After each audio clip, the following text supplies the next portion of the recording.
सुता महाप्राज्ञ व्यास शिष्य नमोस्तुते। ए व्यासजीना शिष्य અમે તમને નમસ્કાર કરીએ છીએ, કેમ કે કળિયુગમાં પાપોને ધોનારી, મોક્ષને આપનારી, શિવની કૃપા આપનારી એવી પવિત્ર શિવ કથા આપ અમને શ્રવણ કરાવો છો। જેમ દરિયો તરવા માટે જિજ્ઞાસુ જીવ બેઠા હોય અને એમને નાવિક બની જાય, આમ આ સંસાર રૂપી સાગરને, આ સંસાર રૂપી દરિયાને પાર કરવા માટે આપ અમને નાવિક બન્યા છો। હે સુજી, આપે અમને શિવ મહાપુરાણની મહિમાની કથા સંભળાવી, આપે અમને શિવલિંગ કેવી રીતે પ્રકટ થયું એ મહાશિવરાત્રિની કથાનું શ્રવણ કરાવ્યું, આપે અમને શિવલિંગના પ્રકારો કેટલા એનું જ્ઞાન આપ્યું, શિવજી કેવી રીતે પ્રકટ થયા નિરાકારમાંથી સાકારમાં એ આપ અમને જ્ઞાન આપ્યું, આપે અમને શિવ નામની મહિમાનું જ્ઞાન આપ્યું, આપે અમને રુદ્રાક્ષની મહિમા આપી, આપે અમને ભસ્મની મહિમા બતાવી, આપે અમને બીલીપત્રની મહિમા બતાવી, આપે અમને શિવ અને પાર્વતીના વિવાહ કેવી રીતે થયા એની કથા સંભળાવી, આપે અમને 12 જ્યોતિર્લિંગની કથા સંભળાવી। તો હવે આપ અમને શિવજીએ કેટલા અવતાર લીધા અને શિવજીની મૂર્તિ કેટલી એ જ્ઞાન પ્રાપ્ત। તો શિવ મહાપુરાણની અંદર વર્ણન છે કે શિવજીના 13 અવતાર થયા। ધ્યાનથી સમજો, 13 અવતારમાં 5 અવતાર એ અંશ અવતાર કહેવાય, જે બ્રહ્માજીના અંશમાંથી શિવજી પ્રકટ થયા, અને શિવજીની અષ્ટમૂર્તિ કહેવાય। એટલે 5 અંશ અવતાર અને અષ્ટમૂર્તિ થઈ અને શિવજીના આ 13 અવતાર કહેવાય છે। એમાં શિવજીનો પહેલો અવતાર થયો સજોજાત અવતાર। ધ્યાનથી સમજો, શિવજીનો પહેલો અવતાર થયો સજોજાત અવતાર કે 19મા કલ્પની અંદર, ધ્યાનથી સમજો, 19મા કલ્પની અંદર બ્રહ્માજી શ્વેત વર્ણના થઈ ગયા। બ્રહ્માજી કયા વર્ણના થયા? શ્વેત વર્ણના 19મા કલ્પમાં। અને શ્વેત વર્ણમાંથી બ્રહ્માજીના શિખામાંથી, બ્રહ્માજીના ચોટીમાંથી એક પુત્ર ઉત્પન્ન થયો 19મા કલ્પની અંદર। બ્રહ્માજીના ચોટીમાંથી એક પુત્ર ઉત્પન્ન થયો અને બ્રહ્માજી એને સાક્ષાત શિવનો અવતાર સમજી અને એનું નામ સજોદાત પાડ્યું। આ શિવજીનો પહેલો અવતાર થયો, જેને બ્રહ્માજીને સૃષ્ટિ રચવાનું જ્ઞાન આપ્યું। બીજો અવતાર શિવજીનો વામદેવ અવતાર થયો। 20મા કલ્પની અંદર બ્રહ્માજી પિત્તવર્ણના થઈ ગયા। બ્રહ્માજી પિત્તવર્ણના થઈ ગયા એટલે બ્રહ્માજીએ પીળા વસ્ત્રો પહેર્યા અને બ્રહ્માજીના અંશમાંથી એક પુત્ર ઉત્પન્ન થયો, એને એનો શિવનો અવતાર માની અને એમની સ્તુતિ કરી, પૂજા કરી અને બ્રહ્માજીનું નામ વામદેવ પાડ્યું। આ શિવજીનો વામદેવ અવતાર થયો। શિવજીનો ત્રીજો અવતાર થયો તત્વ પુરુષ અવતાર। 21મા કલ્પની અંદર બ્રહ્માજી શ્વેત વર્ણના થઈ ગયા અને બ્રહ્માજીએ પુત્રની ઈચ્છા કરી અને બ્રહ્માજીના અંશમાંથી તત્વ પુરુષ તરીકે પુત્ર ઉત્પન્ન થયો અને શિવજી એને પણ શિવનો અવતાર સમજી અને બ્રહ્માજી એનું નામ તત્વ પુરુષ પાડ્યું। આ શિવજીનો ત્રીજો અવતાર થયો તત્વ પુરુષ અવતાર। ચોથો અવતાર શિવજીનો થયો અઘોરી અવતાર। ભગવાન શિવજી અઘોરીના અવતારમાં। અઘોરી અવતાર કેવી રીતે થયો? એક વખત ઇન્દ્ર એમના ગુરુ બૃહસ્પતિને લઈ અને કૈલાસ પર્વત ઉપર શિવજીના દર્શન કરવા માટે જાય છે. ઇન્દ્ર અહંકાર અને અભિમાનની અંદર, પોતાના ઐશ્વર્યની અંદર ઇન્દ્ર કૈલાસમાં શિવજીના દર્શન કરવા માટે જાય છે. સાથે એમના ગુરુ બૃહસ્પતિ પણ છે. અને શિવજી લીલા કરી કે આ ઇન્દ્ર શ્રદ્ધાથી મારા દર્શન કરવા માટે આવે છે કે અભિમાનથી આવે છે. એટલે શિવજીએ ઇન્દ્રની પરીક્ષા કરી. શિવજી અઘોરી રૂપ લઈ અને રસ્તાની અંદર બેસી ગયા. અને ઇન્દ્રએ અઘોરીને પૂછ્યું કે તમે શિવજીને જોયા છે? મારે કૈલાસ પર્વત પર શિવના દર્શન કરવા છે. પણ અઘોરીના રૂપમાં શિવજી બેઠા હતા અને શિવજી કઈ બોલ્યા નહીં. ઇન્દ્રના પ્રશ્નનો જવાબ ના આપ્યો. ઇન્દ્ર ક્રોધિત થયા કે આ અઘોરીએ મારું અપમાન કર્યું. ઇન્દ્રને ખબર નથી આ ભગવાન શિવ બેઠા છે. અને ઇન્દ્રએ પોતાનું વજ્ર છોડ્યું અઘોરી ઉપર, પણ ઇન્દ્રનું વજ્ર તૂટી ગયું. ઇન્દ્રએ પોતાના અસ્ત્રો છોડ્યા અઘોરી પર, પણ બધા ઇન્દ્રના અસ્ત્રો નિષ્ફળ થઈ ગયા. અને અઘોરીના રૂપમાં ભગવાન શિવજી બેઠા છે. શિવજી નથી ક્રોધ ચડી ગયો. ભગવાન શિવ અતિ ક્રોધિત થઈ ગયા. ભગવાન શિવજીના નેત્રોમાંથી અગ્નિ વર્ષવા લાગી.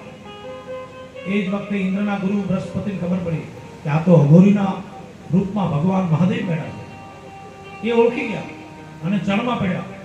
અને ઇન્દ્રને કીધું આ તો મહાદેવ છે, શિવ છે, ચરણમાં પડ. ઇન્દ્રએ પણ માફી માંગી, અઘોરીએ પણ માફી, બૃહસ્પતિએ પણ માફી માંગી. શિવજી એમને માફ કર્યા. આમ ઇન્દ્રનો ગર્વ ઉતારવા માટે ભગવાન શિવજી અઘોરી અવતારમાં પ્રગટ થયા. આ શિવજીનો ચોથો અવતાર છે. પાંચમો ઈશાન અવતાર છે. આમ આ શિવજીના 5 અંશ અવતાર થયા. બીજી શિવજીની અષ્ટમૂર્તિ જેને પણ અવતાર કહેવાય, એમાં વિશ્વંભર અવતાર, રુદ્ર અવતાર, ઉગ્ર અવતાર, ભીમ અવતાર, પશુપતિ અવતાર. પશુઓનો ઉદ્ધાર કરવા માટે ભગવાન શિવજી પશુપતિ અવતાર લીધો. 11મો ઈશાન અવતાર. આકાશમાં સૂર્યના રૂપમાં આખા સંપૂર્ણ જે પ્રકાશ આપે છે, ધ્યાનથી સમજો. આકાશમાં સૂર્યના રૂપમાં આખા જગતને જે પ્રકાશ આપે છે એ શિવજીનું ઈશાન રૂપ કહેવાય છે. અને 12મો મહાદેવ અવતાર. મહાદેવ એ ચંદ્ર છે. આખા જગતને રાત્રિમાં શીતલ પ્રકાશ આપે એ ચંદ્રનો અવતાર પણ ભગવાન શિવનો છે. આ શિવજીનો 12મો અવતાર છે. અને 13મો અવતાર ભગવાન શિવજીનો અર્ધનારીશ્વર અવતાર છે.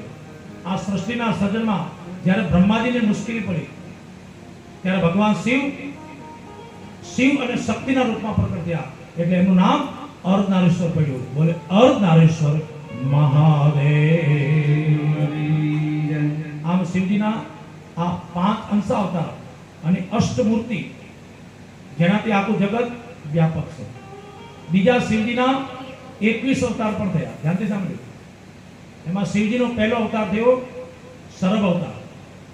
જ્યારે કૈલાસની રાજ રાખવા માટે સાક્ષાત નરસિંહ ભગવાન પ્રગટ થયા થાંભલામાંથી. કૈલાસની ઇન્દ્રાસુરને મારવા માટે ભગવાન વિષ્ણુ નરસિંહના રૂપમાં પ્રગટ થયા અને હિરણ્યકશિપુને ચીરી નાખ્યો.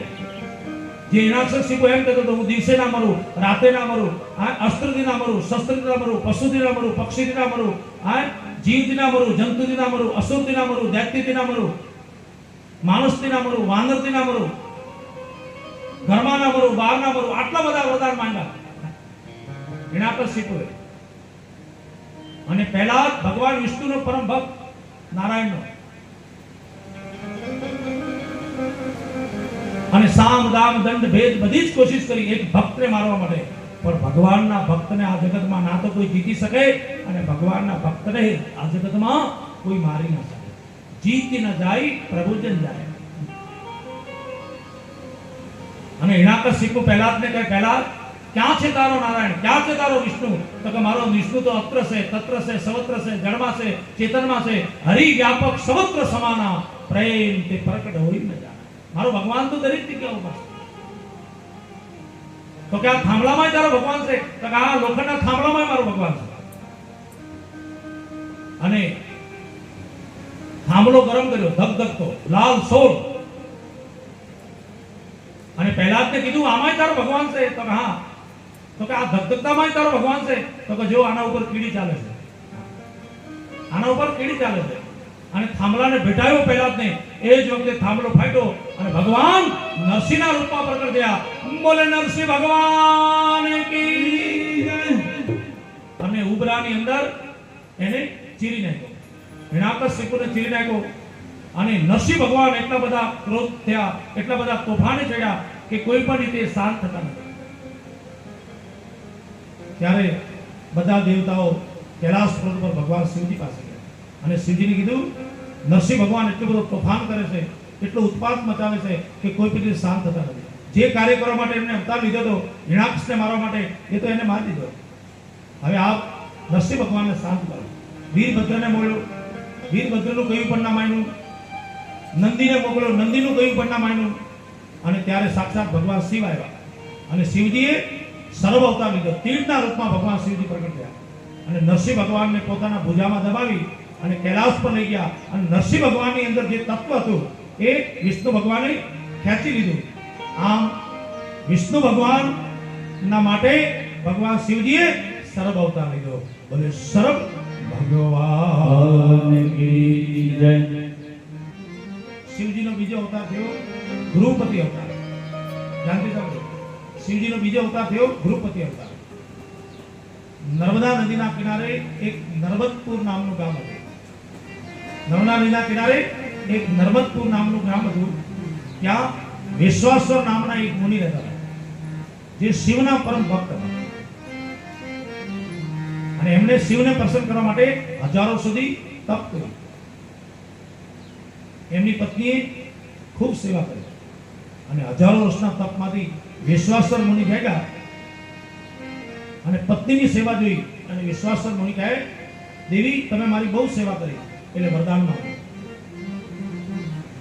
વિશ્વાસર મુનિ કીધું પત્નીને, તમે મારી બહુ સેવા કરી અને આ સેવાના ફલમાં તમે વરદાન માંગો.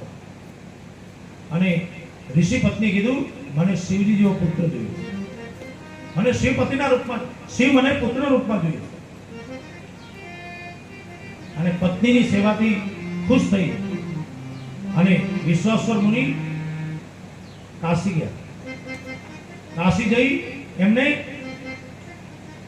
કાશી વિશ્વનાથ જ્યોતિર્લિંગની પૂજા કરી અને એમની પૂજાથી ભગવાન શિવ અતિ પ્રસન્ન થયા અને બાળકના રૂપમાં એમને દર્શન આપ્યું અને કીધું, જાઓ હું તમારે ત્યાં પુત્ર બનીને આવીશ.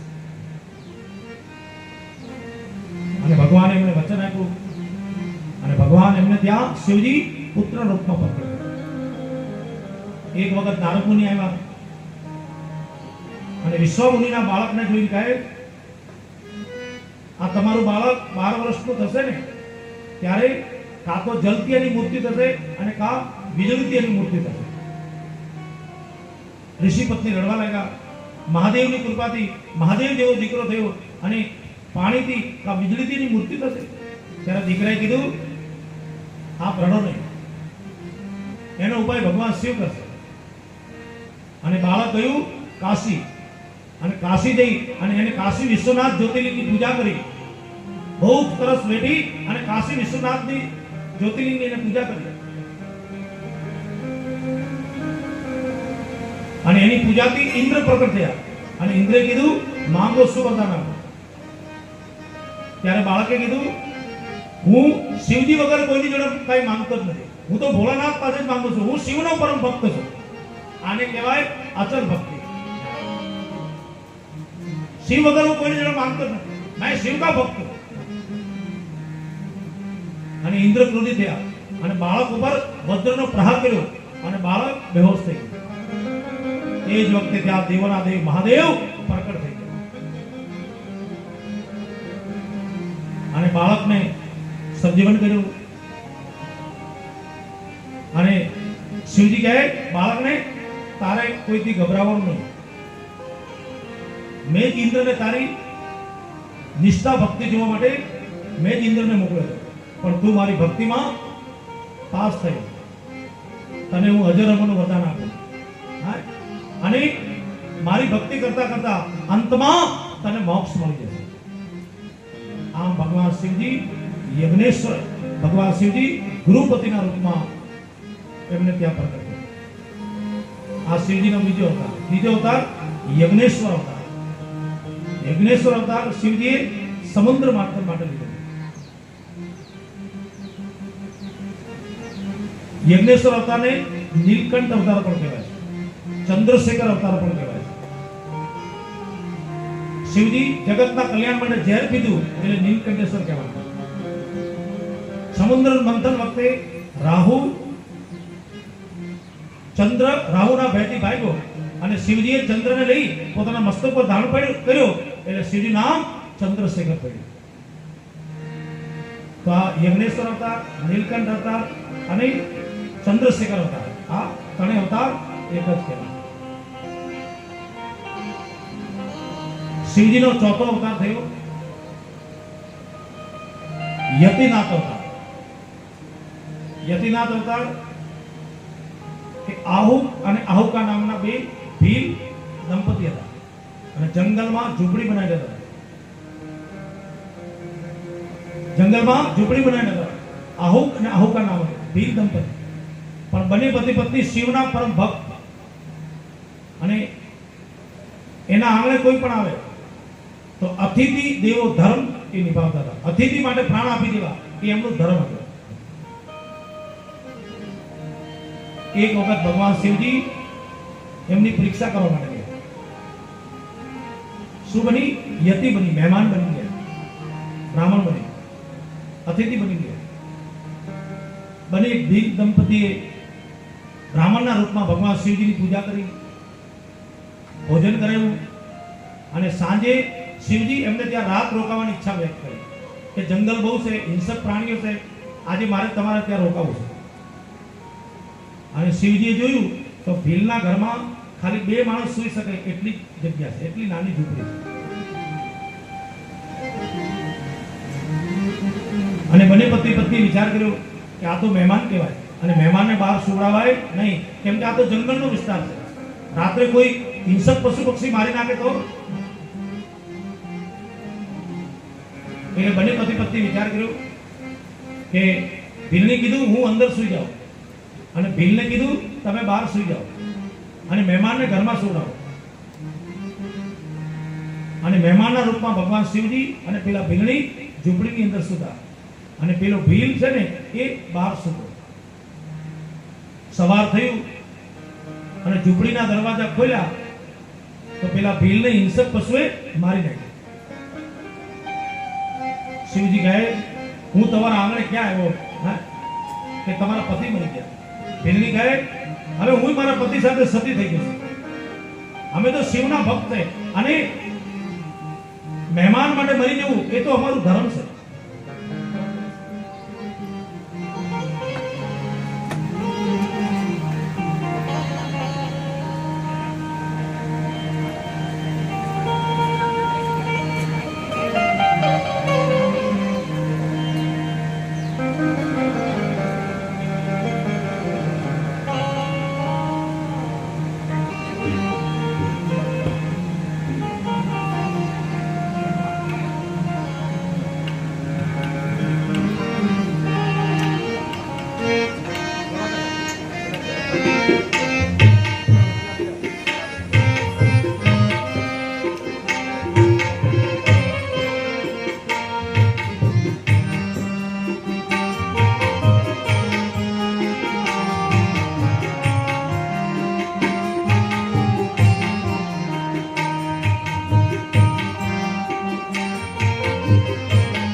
અને ભીલની મહેમાનને કહે હું તો મારા પતિ સાથે હવે સતી થઈ ગઈ અને એના પતિને જ્યાં અગ્નિ સંસ્કાર કરવા માટે લઈ ગયા અને ભીલની પણ સતી થવા માટે ગઈ.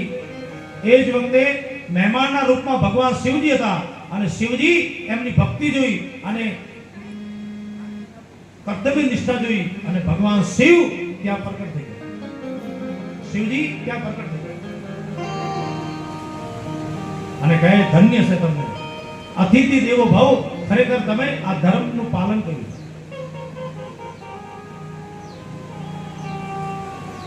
અને ભીલ ને ભગવાન શિવજી સજીવન કર્યું અને વરદાન આપ્યું, તમને મારા ઉપર સંપૂર્ણ નિષ્ઠા છે એટલે હું તમને વરદાન આપું કે તમને સદૈવ મારા ચરણમાં અચલ ભક્તિ વધશે.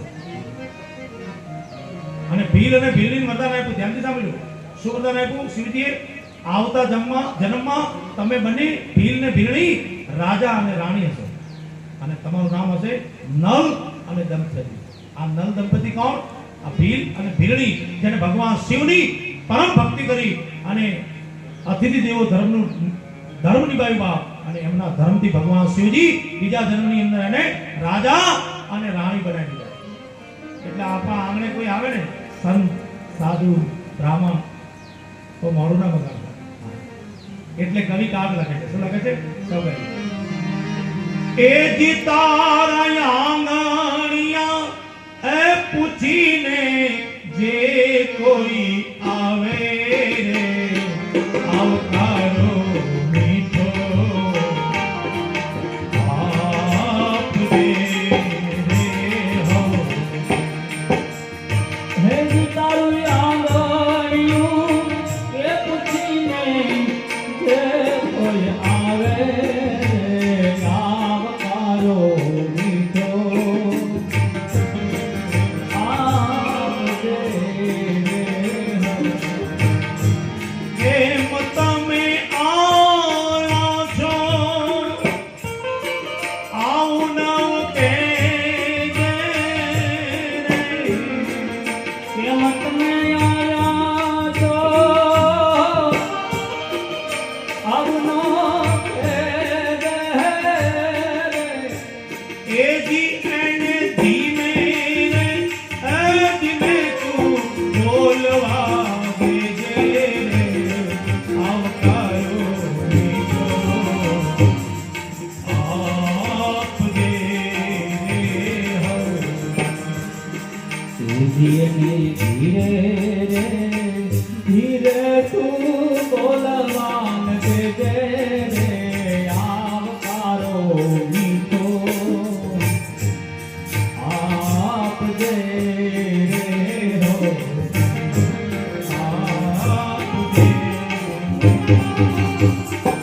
તો બાપ આપણા આંગણે કોઈ અતિથિ આવે, કોઈ બ્રાહ્મણ આવે, કોઈ સંત આવે, કોઈ સાધુ આવે, કોઈ ભિખારી આવે અને આપણે એને જમાડીએ તો અન્નદાન કેટલું મહાન દાન છે.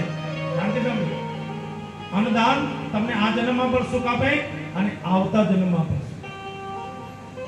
તમે કોઈને જમાડો ને એનું મહાપુણ્ય છે. કાલે સમયના અભાવથી હું આખ્યાન કહી શક્યો. રાજા કોણ? જે સોનાનું દાન કરતા. ધ્યાનથી સાંભળો. રાજા કોણ? 24 કલાક એમના આંગણે કોઈ આવે એટલે સોનાનું દાન, સોનાનું દાન, સોનાનું દાન. અને રાજા કણના આંગણેથી ક્યારે કોઈ સંત, કોઈ સાધુ, કોઈ બ્રાહ્મણ, કોઈ ગરીબ દાન લીધા વગર ના જાય, નિરાશ ના જાય, મોઢું ઉતારી ના જાય.